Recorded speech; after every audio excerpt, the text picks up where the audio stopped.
So, unsa ni pagpadako Bradyo? Ang ngayo sa kugasis ni Bradyo kay atong aron makita nato diri nawak man. Kadot lang live man ako'y nakamarkang live.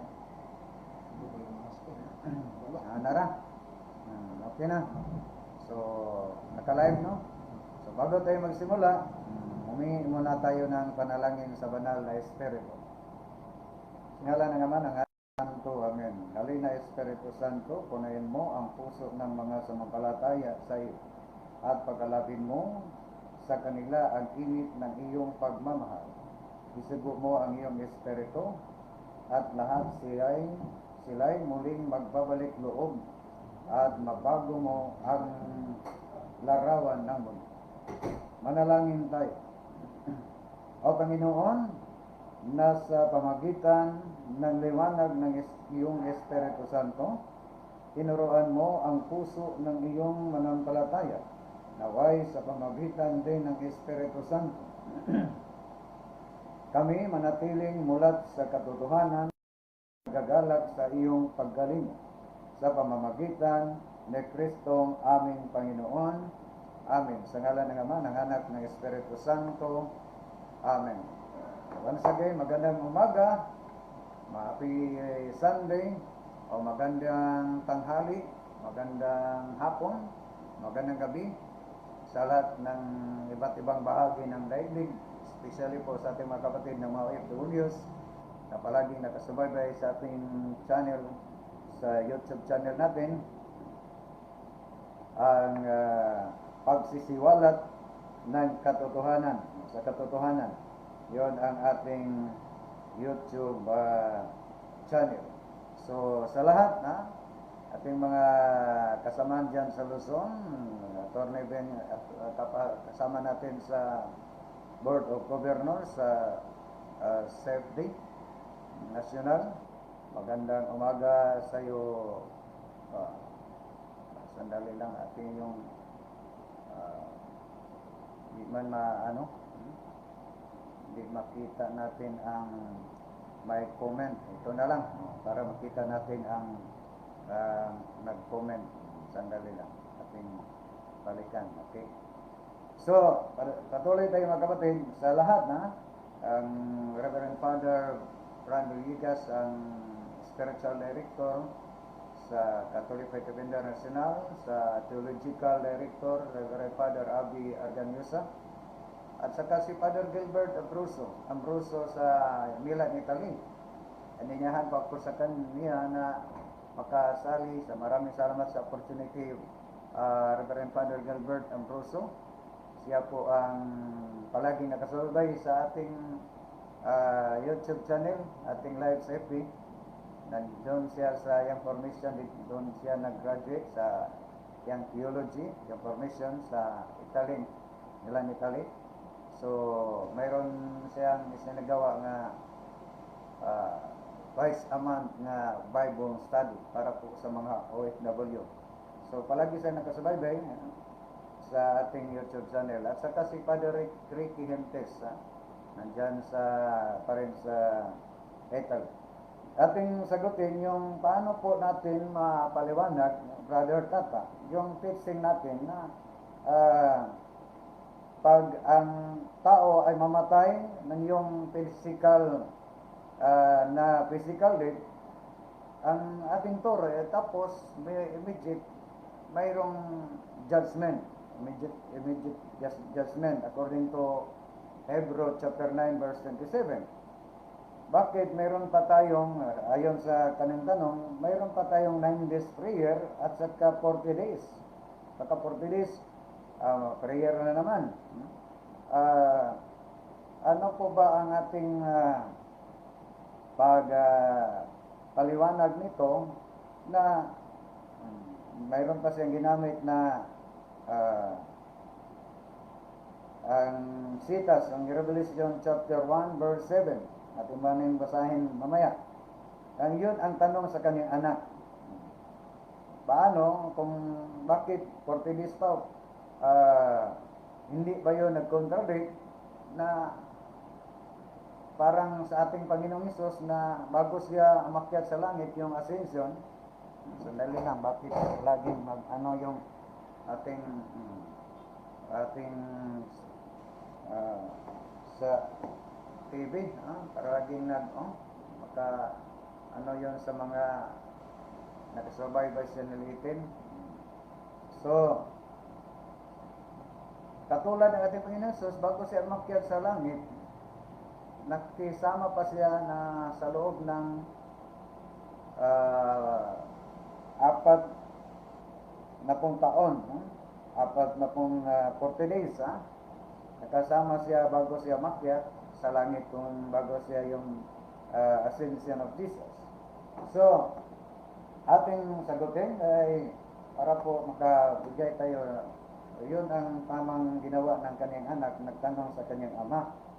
So, ang kanyang ama, si Father Remy, hindi po niya mapaliwanag. So, yun ang dahilan na tinanong niya sa ating through chat. So, ating sagutin, kung tingnan natin mga kapatid, sa Hebrehanon, ating ikumpara ang ating Panginoon Hesus at ang tayo ay mamatay, in physical. Kung tingnan natin ang nature po, panahon na in physical death, ating basahin muna ang Hebrehanon 9:27, at kung paanong itinakda sa mga tao ang mamatay, nang minsan ay pagkatapos ay ang paghuhukom. Ayon din, ihandog ni Kristo ng minsanan upang pawiin ang mga kasalanan ng marami. So, mamatay tapos yung physical death, mayroong immediate judgment, yung particular judgment. Ano po ba ang harap ng hukom? Kung tingnan natin ang 2 Corinthians chapter 5 verses 10 verses 6 hanggang 10, ating basahin muna para po ano po ba ang harap sa hukom tapos mamatay ang physical? Sa Ecclesiastes, kung sa Tobias 4:3, sa tanggapin na ang ating kaluluwa ng ating Panginoon Hesus, ang ating katawan patungo sa lupa o sa libingan. So, may mag-separate na mo-separate sa ating kaluluwa.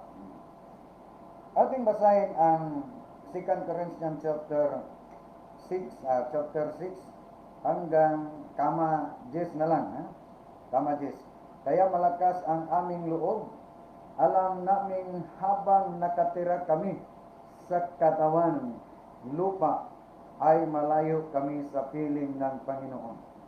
Ano po ba ang ibig sabihin ni San Pablo nga habang nakatira kami sa katawang lupa, malayo kami sa piling ng Panginoon? Sapagkat sa pananampalataya kami ng bubuhay at hindi kami umaasa sa mga nakikita lamang namin. Malakas ang loob namin at ibig pa namin iwanan ang katawang ito upang makapiling na kami sa Panginoon. So, sabi ni San Pablo, kailang iwanan muna ang katawang ito. So, meaning, mayroong mo separate mula sa katawan. Ano po ba ang mo separate mula sa katawan? Yung kaluluwa. Ecclesiastes 12:7, ang ating kaluluwa ay halimbawa sa Genesis 35:18, si Raquel ay namatay dahil ni-separate ang kaniyang kaluluwa, ni-depart ang kaniyang kaluluwa, diba? So, in physical death, ang ating kaluluwa ay mo-separate sa ating katawan yun. At sa tapos, Hindi yun dito pa sa lupa, parang makisama pa o parang pa dito sa amin sa Bisaya, maglatagaw pa yon.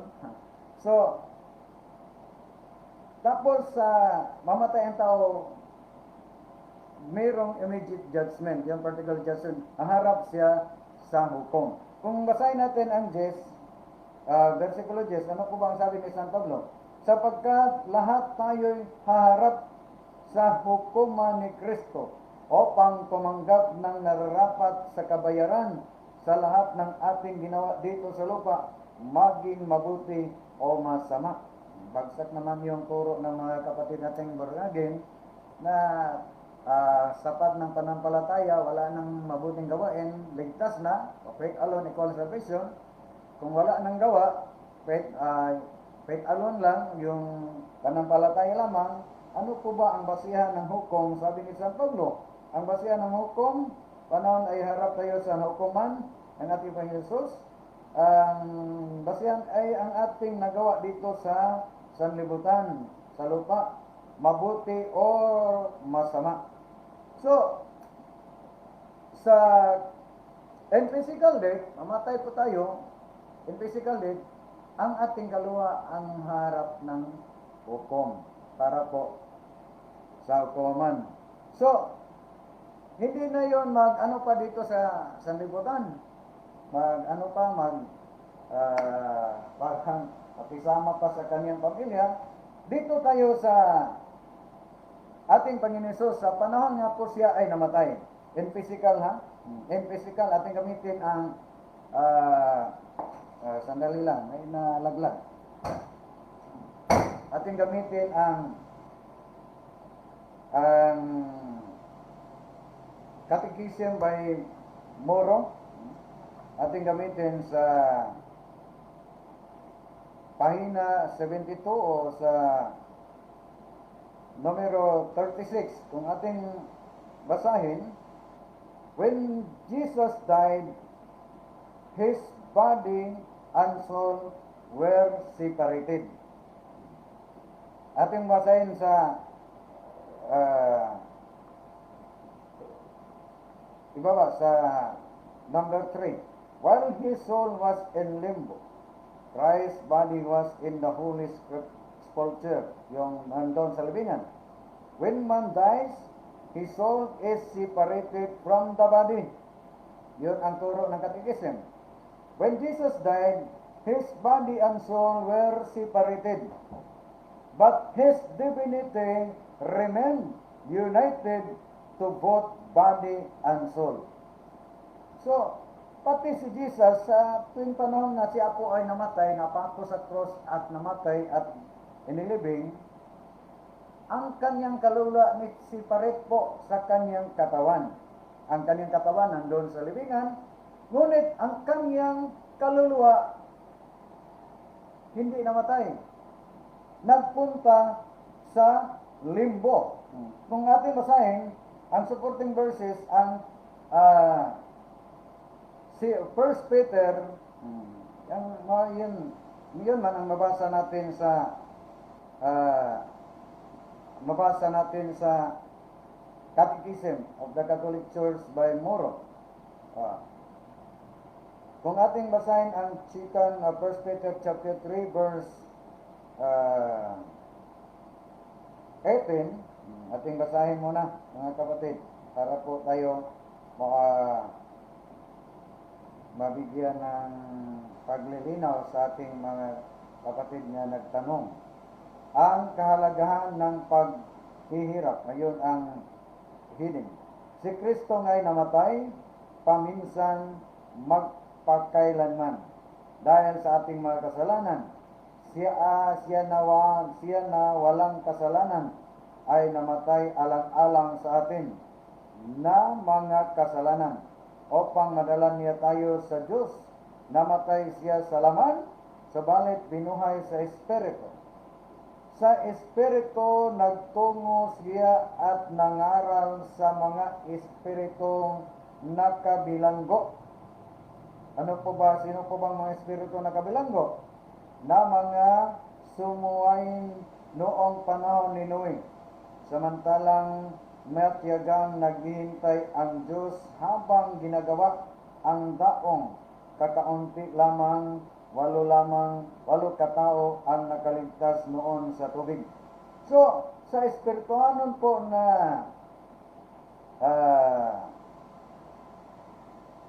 aspect ng ating Panginoon Jesus, nagtungo siya sa mga espiritong nagbilanggo at nangaral. So, wala dito sa sanlibutan, wala dito sa lupa.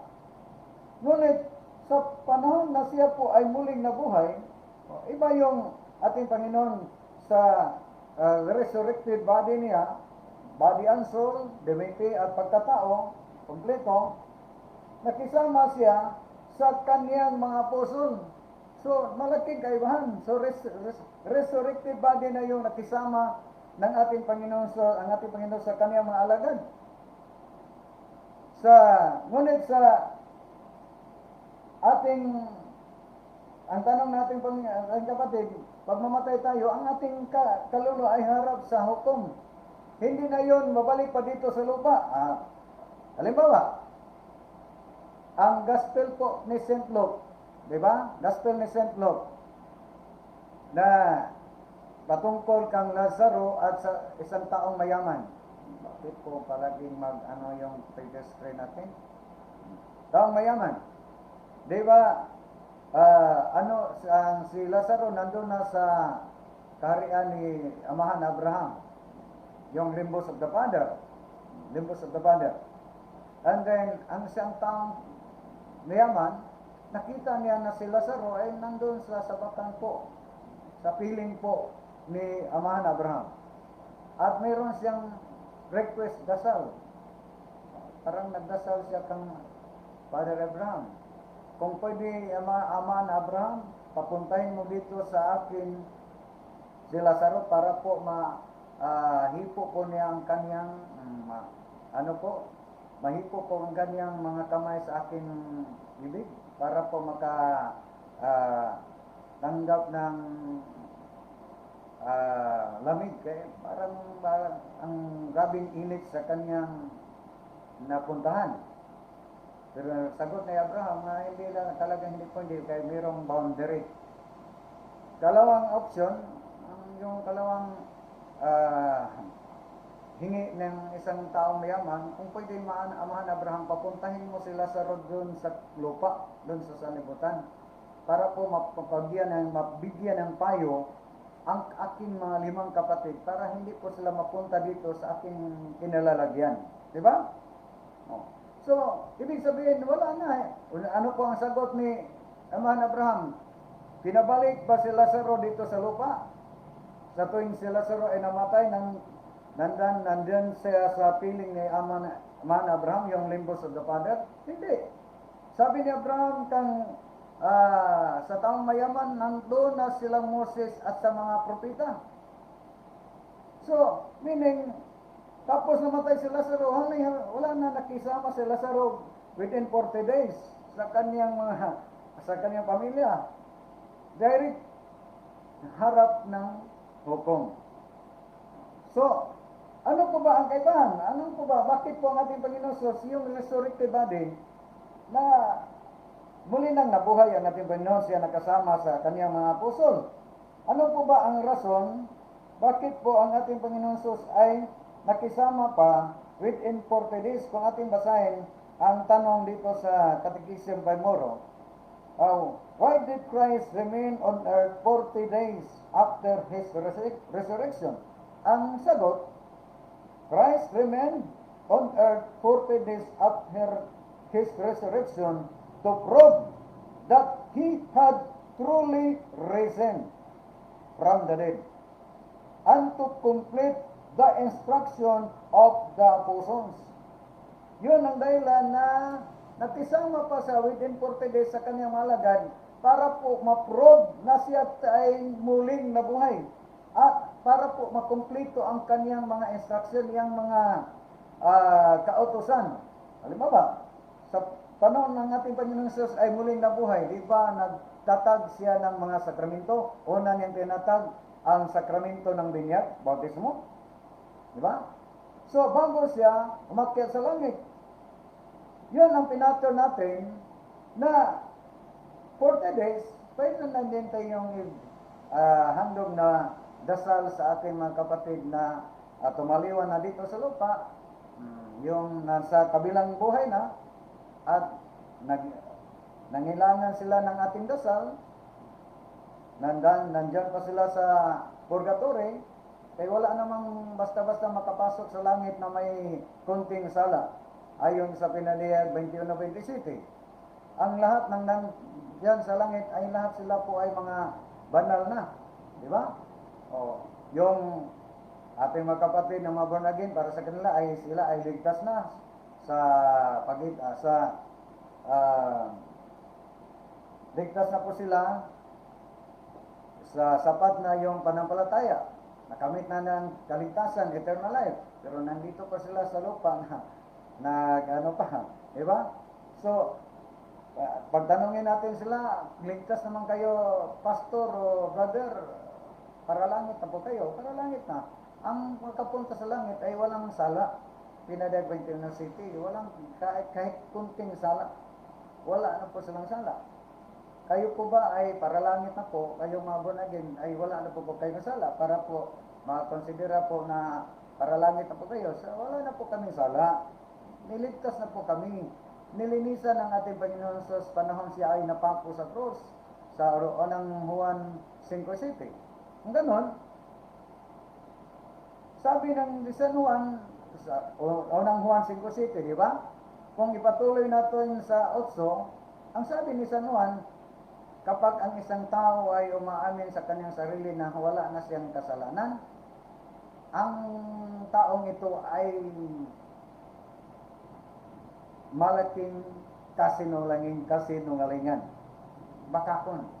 Yun ang sabi saya, di ba? Siya po ay malaking nagsisinungaling. Di ba? Wala sa kanya ang katotohanan. Kung ating basahin ang hanggang 10, di ba? Kailangan pa tayo ng kung magkasala tayo, hanggang 9 pala, kung magkasala tayo, ay ating ikumpisal ang ating mga kasalanan. So, mayroon pa tayong sala. So, meaning mga kapatid, iba yung nature ng ating Panginoon na siya ay nakisama pa sa ating sa kanyang mga alagad with and 40 days. Iyon ay ang kanyang nature is si resurrected body na. Resurrected body na. Pero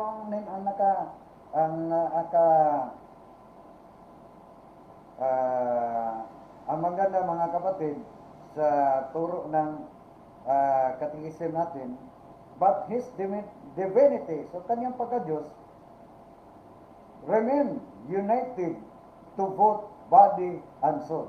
So ang kanyang pagka-Diyos ay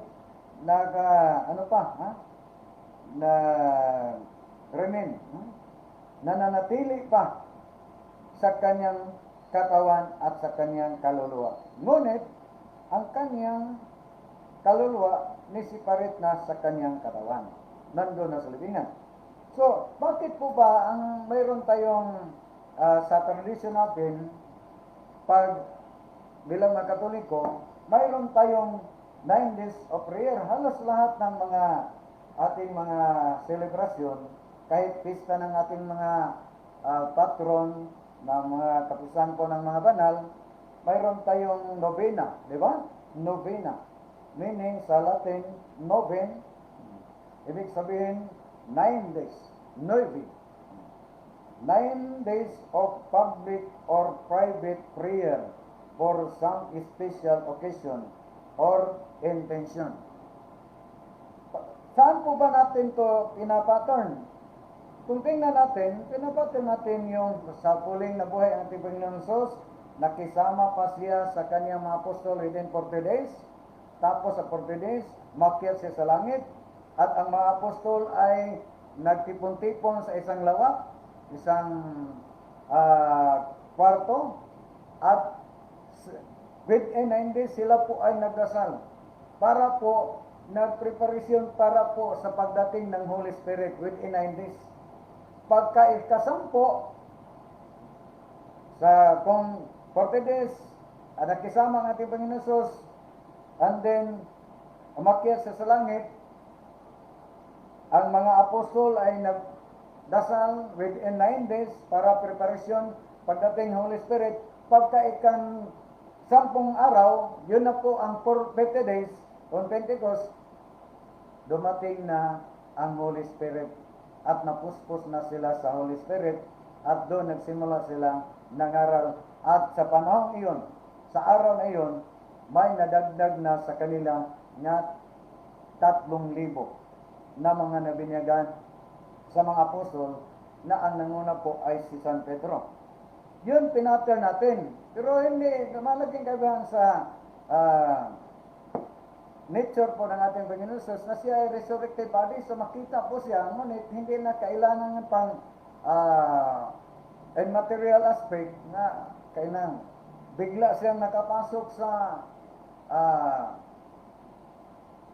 kinalagyan ng mga apostol, yung isang lawak, di ba? Isang kwarto. Bigla siya nakapasok, hindi na siya nag-ano pa sa pintuan. So, yun ang pattern natin mga kapatid na mayroon tayong 40 days. Hindi ibig sabihin na nakisama pa yung kaluluwa sa dito sa atin.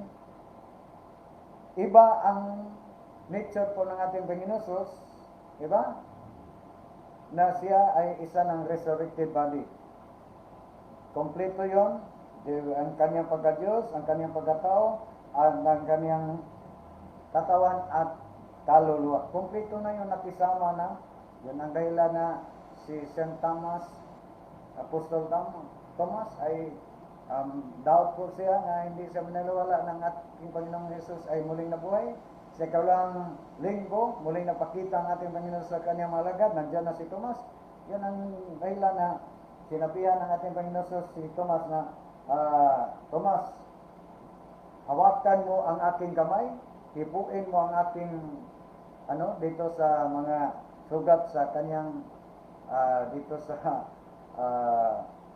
kanyang po ba sa ibig sabihin nito sa may niya, di ba? Sa katawan. At sumampalataya kayo, huwag na kayong mag-alinlangan, di ba? So, resurrected body na ang nakisama, hindi yung kaluluwa ang nakisama sa ating pan. So, yun ang dahilan mga kapatid, yun ang ating tradisyon na ang pinaka-importante ay ating ipagdasal ang ating mga kapatid na nasa kabilang buhay. Ang kanyang mga kaluluwa ay nangingailangan ng dasal nandyan pa sa purgatory. Kung tingnan natin mga kapatid, ating balikan, bakit po ang ating Panginoon Jesus ay nakasama pa sa kanyang mga apostol within 40 days? Ang sagot, Christ remained on earth 40 days after his resurrection to prove that he had truly risen from the dead and to complete the instruction of the apostle. Nag-institute pa po siya ng sakramento ng binyag, nag-institute pa po siya ng sakramento ng kumpisal, diba? San Juan 20 Disyembre hanggang 23, sukulin natin yung siyang nabuhay. Ang yung confirmation, panahon po na dumating ng Espiritu Santo, na puspos sila ng Holy Spirit, diba? Nakatanggap sila ng gift of the Holy Spirit, nakasalita sa iba't ibang mga lingwahe. So, yun ang maliban lang sa Sacrament of Holy Eucharist, yung Holy Mass, at sa Sacrament of Holy Order, yung pagkapari, tinatag ng ating Panginoon Jesus panahon po ng Holy Thursday, yung Last Supper, di ba? Pero ang sakramento ng binyag, kumpisal, confirmation, natatag na yun niya panahon na sa muling siyang nabuhay. Yun ang dahilan na nanatili pa siya dito sa sanlibutan kasama ang kaniyang mga alagad para po makumpleto po ang kaniyang mga inuutos sa kaniyang mga miss video chat. Bakit po na miss video chat? Yun pala na hindi natin ma-view ang wala to po tayong makita na may nag-comment. Bakit paano natin yun hindi pa tayo expert yung ano tayo. Ang ating dala is ang ating laptop. Minsan ang ating kadalasan nating mag-live tayo sa cellphone lang. So dito sa laptop hindi natin makita. Mayroon nang bakit hindi natin makita. Ang dami na pala ang naka-view pero hindi natin ma-view. Saan po ba natin yun i-click para po natin try natin. Yung bigla nang nawala. So hindi natin makita ang humingi na lang po ako ng paumanhin. Bakit hindi natin bigla na lang nawala. Saan po ba natin i-click para makita natin ma-view natin ang mga comment. Sorry po. So mayroon lang tayong natirang minuto, mga 8 minuto na lang natira para bago tayo tapos. So, yun ang mga kapatid. Kung tingnan natin, yun ang doktrina natin sa purgatory. Ang ating mga kapatid sa iba't ibang mga sekta, maliban natin mga Katoliko, sa atin lang yung doktrina yung purgatory. Lahat ng mga sekta wala na silang purgatoryo. Ang pinakadelikado mga kapatid, pag wala ng purgatoryo, parang ang Diyos ng ating mga kapatid sa iba't ibang mga sekta ay hindi papareho sa Diyos natin mga Katoliko. Bakit po? Pag wala ng purgatoryo, ang Diyos ay isa ng hindi na justice, isa ng injustice. Kung basahin natin ang awit 7:11 na ang Diyos ay justisya, di ba? So, hindi naman pwede na ang venial sin o may maliit na kasalanan pare-pareho lang na siya nang hatol sa malaking kasalanan, di ba? Injustice na yon. Halimbawa, yung nagnakaw ng isang pirasong itlog. Sala naman yon, nakaw naman yon. Ngunit, ang isang taong robbers, yung tulisan, yung lumusog ng isang bangko para po sila ay manulis, di ba? Pareho lang ba yun ang hatol ng isang taong nagnakaw lang ng isang perasong itlog? Hindi naman. Injustice ang pati dito sa sanlibutan. Injustice na yun. Pagpareho lang ang hatol. So kung tingnan natin ang turo ng mga apostol, especially sa sulat po ni San Juan Apostol sa kanyang ebanghelyo, kung ating basahin ang Juan 5:16, atin mo nang basahin, mga kapatid. Tapos na tayo ay mamatay, harap tayo ng hukom. So, bigyan tayo ng base po sa ating nagawa dito sa sanlibutan, mga mabuti man o mga masama. Kung ating basahin ang 5:16 sa Juan, ano po ba ang turo ni San Juan? Iyon ang dahilang pinag-uusig, sandali lang. Juan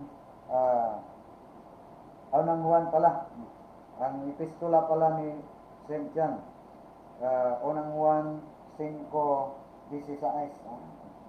Iyon ang gospel, ang epistola ni St. John, Evangelist, Apostle. 5:16 ating basahin mga kapatid. Ano po ba? Kung ating basahin ang aral po ni San Juan, mayroong sala na kailangan pa nating ipagdasal. Pero mayroon ng sala na hindi na kailangan pang ipagdasal. Yun, ating basahin. Dapat siyang manalangin upang bigyan ito ng Diyos ng buhay ang tinutukoy ko ay kasalanang hindi nauwi sa kamatayan. So mayroong kasalanan natin magawa na hindi uuwi ng kamatayan. May kasalanan ang kinauwian ay kamatayan. May kasalanan din na ang kinauwian ay kamatayan, mortal sin.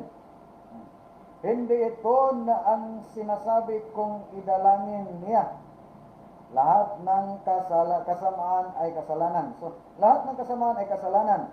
At may kasalanang hindi humahantong sa kamatayan. Alam natin ang isinilang ng Diyos, isinilang ng Diyos ay hindi mananalagi sa kasalanan. Iniingatan siya ng anak ng Diyos at hindi siya maaring galawin ng dyablo. So, sabi ni San Juan, may mga kasalanan na pwede pa natin ipagdasal, ngunit may mga kasalanan na hindi na kailangan ipagdasal, yung mortal sin. Pero ngunit kung isang tao kahit nakakomit siya ng isang nagkagawa siya ng isang mortal sin, pero mandergo po siya, magsisi po siya sa kanyang kasalanan at mandergo siya sa sacrament of reconciliation, yung kaluluwa niyang namatay dahil sa nagawa niyang mortal sin, yun ang dahilan na ang paggawa natin ng isang kasalanang mortal sin, patay na po ang ating kaluluwa nandyan sa ating loob ng ating katawan. Ang ating lang katawan magbuhay, di ba? Yun ang sabi ni San Pablo sa 1 Timothy chapter 5 verse 6. Yan, ang taong ay palaging gumagawa ng grabing kasalanan, patay na po siya kahit buhay pa. Sa ating literal yun, medyo malilito po tayo. Di ba? Patay na, ngunit buhay pa. Buhay pa ang ating katawan, ngunit ang ating kaluluwa ay patay na. So, mandergo tayo ng sacrament of reconciliation para po muli mabuhay ang ating kaluluwang namatay dahil sa ating kasalanan na gawa niyong mortal sin. Yun ang pinaka-importante sa sakramento ng reconciliation at wala sa ibang mga sikta. So, kung bigyan na ka ng pari ng absolution, hindi na kayo ma-imperno. Pero, bayaran mo ang damage ng iyong sala, yung tinatawag nating temporal punishment sa purgatory. Yun ang pinakadabis. Ang purgatory ay nag-signifies na ang Diyos ay maghukom ay justisya. God is the most righteous judge. Kung makaiwas tayo sa hukom ng sanlibutan, pero sa hukuman ng ating Panginoong Diyos, hindi tayo makaiwas. Di ba? Lalong-lalo na yung ating mga na lang natin hindi na lang radyo na nagreklamo, hindi natin ignorante po ako ng ating pag-live sa YouTube sa FB sa ating nagtaka po kung bakit hindi natin ma-view ang nag-comment. Pero wala po tayong maklip, wala na po tayong oras. Di ba? Mayroong paki-view yung hindi natin makita. Sige na lang. Humingi po ako ng sorry, paumanin sa ating mga kapatid na naka-view nga bakit hindi po kayo natin acknowledge kaya hindi po natin ma-view, hindi natin makita ang kanyang mga comment o kaya nag-view lang po kayo. So, humingi ako ng dispensa sa iyo. So, wala na po tayong oras. Baka mamaya, mayroon tayong access na maka-live tayo sa FB. Ating sagutin muna yung tanong, totoo ba yung kinaklaim ng ating mga kapatid na Islam na mula kang Abraham o mula kang Adam hanggang kang Jesus, ay ang kanyang relihiyon ay Islam? Ang ganda pala ng kinaklaim ng ating mga kapatid na Islam. Islam pala si Jesus, Islam pala silang Moses, ang lahat ng mga propeta, pati na si Abraham. Sa ating yung sagutin, yan, mayroon tayong kasabihan, kung ang kasinungalingan ay palaging inuulit-ulit para na yung totoo sa ating mga kapatid na hindi nila alam ang katotohanan. Yun ang dahilan na ang ating programa sa YouTube, pagsisiwalat ng katotohanan o kaya pagsusuri ng katotohanan. So wala na tayong tamang oras sa pagpatuloy. Maraming salamat sa naka-view. Kahit hindi natin acknowledge, sorry na lang. Hindi po tayo expert gamit ng mga ating mga dito, high-tech na po tayo. Ating partner, Masters Control, Brad Jover Rabangri, ating production head, Brad Manuel Ronquillo Jr., and Chief Executive Officer, Reverend Father Darrell Rosales. Of course, ating station manager, walang iba ating pinakamahal na Archbishop Martin Sarmiento Humad. Yung lingkod, Brother Tatorsal, kami lahat, magsabi, magandang linggo sa lahat, pagpalain po kayo ng may kapal. Maraming salamat.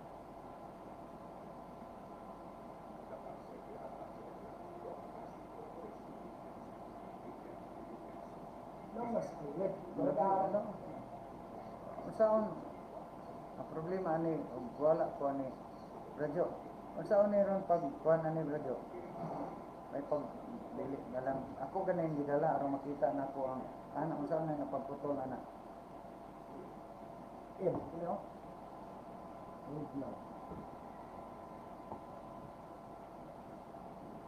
Yan, yan ay,